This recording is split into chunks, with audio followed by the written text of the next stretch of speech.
Greetings, everybody. Demonius X here, and you're probably wondering why the hell is there a shit ton of N64 games on my bed. Well, since I'm bored waiting for my computer to be done defragging using what's it called? Defraggler. My friend sent me this program. Says it does it better than the Windows defragmentation program. So I decided, what the hell, I'll just start showing you my N64 collection. What I'm going to do here is I'm going to pick up a cart one by one, show you the cover, and let you a little opinion of it, alright? We'll start with cartridge number 1. Excitebike 64. Do you like Excitebike? You'll probably like this game. The turning is a little, nah. The turning don't work very well in the game, but it has the original NES game in there. And it's a pretty fun game. It looks good too. Not the best Nintendo approach, but it does its job. Okay, this is Mystical Ninja starring Goemon. If you ever played the SNES version, you'll like this. Basically, think The Legend of Zelda Ocarina of Time with a pipe and 4 playable characters. One of Konami's finest. It was also one of the last Konami games that used the classic logo, which I miss, because that was when Konami was quality. Now they're nothing but dog shit. Here's the unknown sequel of Goemon's Adventure. This is Goemon's Great Adventure. Another great game. This one's different from the first one, though. Instead of being full 3D, it's 2D, or 2.5D. But still, wonderful game with a good soundtrack and excellent gameplay. And it's 2 players. Now, I'm a fan of Shadowgate for the NES. Big fan of the game. Because it takes 15 minutes to beat and it's easy to play. This, however, is garbage. I bought it thinking, okay, well, maybe it'll be just as fun as the first one. Wrong.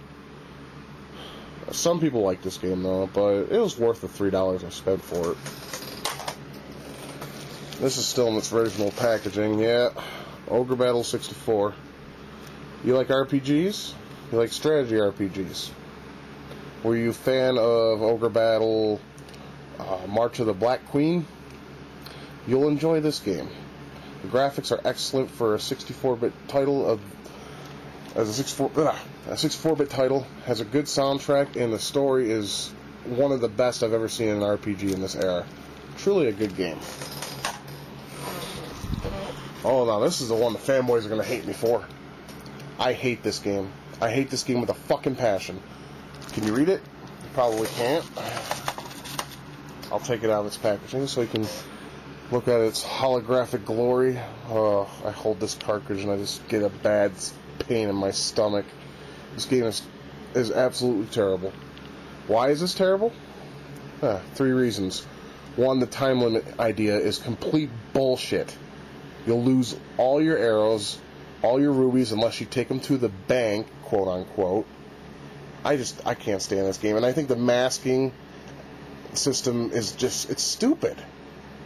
I hate this game. I just keep it because it's Zelda, and I'm a collector of Zelda titles.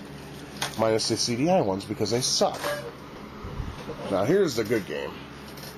Zelda Ocarina of Time. Now, this is a wonderful game. Everything that a Zelda game could be that is good is in this game. Truly a worthy place in anybody's collection. I got the gray cartridge because I didn't pre-order mine, so go figure. Loadrunner 3D. You ever played the game Loadrunner? You'll definitely like this game. And one thing you'll notice is you see the coin symbol on the front of the cartridge? That's the same exact symbol you see in Rogue Squadron for the 64. I just noticed that. Interesting. It's a fun little game. It's worth the $5 I paid for it, definitely. Too bad many gamers don't appreciate classics like Loadrunner today.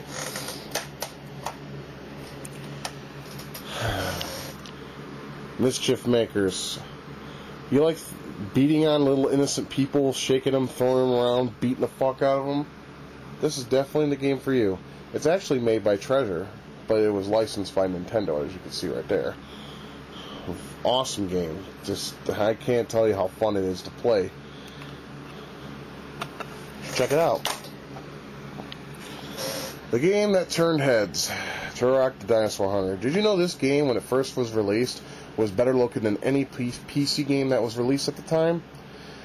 But of course, after this was released, they started coming out with graphic cards for PCs and stomped everything about this game threefold. But still, it's a wonderful piece in gaming history, especially for the first-person fans. Winback. Covert Operations. I believe this game was also released on PS2. I don't know if the graphics were updated or not, because I never played that version.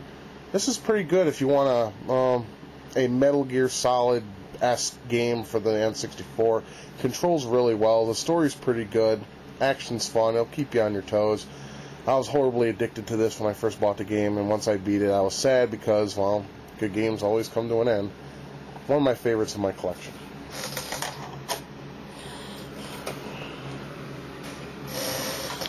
I hate this game. I hate the Dreamcast version. I hate this version. Why? Because fucking all the voice characters, the characters' voices in this game are annoying as hell. Fucking Sabobo always wins if you use his little booster. I hate this game. I mean, I don't even remember too much about it because I barely played it. All I know is I dislike it, and I don't know, it was worth the $10 I paid for it, I guess. I got the manual in the box laying somewhere, but who cares? This game sucks. Overrated as hell. Everyone should be a Bomberman fan. The reason why I say this is because, I mean, look at him. He's cute. In a very dangerous way. I mean, come on, he's holding a Megaton bomb in his hand. I mean, if you were to run into Bomberman and like, hey, buddy, he'll be like, give you this look and, well, throw that bomb right at your face, and there goes your face. You won't get a date that weekend, that's for sure. Okay, I know there's mixed opinions about Mission Impossible, but let me tell you some of the things you may not know about this game. For one thing, the missions are extremely fun. Some of them are complete bullshit, but they're fun to pull off.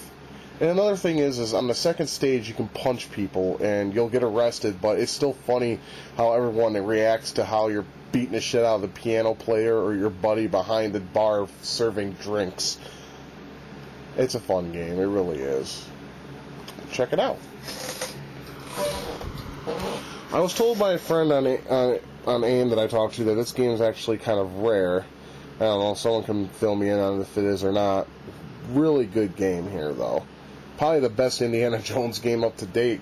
The new one, The Staff of Kings, is complete dog shit compared to this one. It's kind of like Zelda with a whip. But there's some platforming mechanics that you will definitely need to get used to before you can get a hold of this game. But I suggest checking it out if you're an Indiana Jones fan or a fan of N64 action titles. Or adventure titles at that. It has a very easy GUI and the controls are spot on. And of course, here's everyone's favorite. I don't really need to speak of this game. We know it's an epic first-person shooter.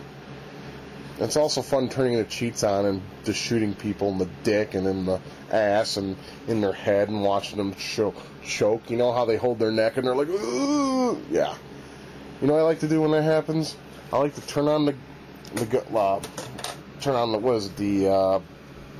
AK-47 and point at their head while they're choking and just continue to shoot them in the face. That's one of my favorite things to do in the game. Duke Nukem.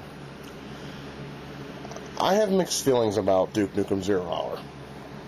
For one thing, the game lacks checkpoints. There needs to be checkpoints in this fucking game. By any standards, because how should I explain this? You will go through the level, and you'll fight enemies, and you'll die instantaneously over and over again because the balance between you and the enemies is far too great.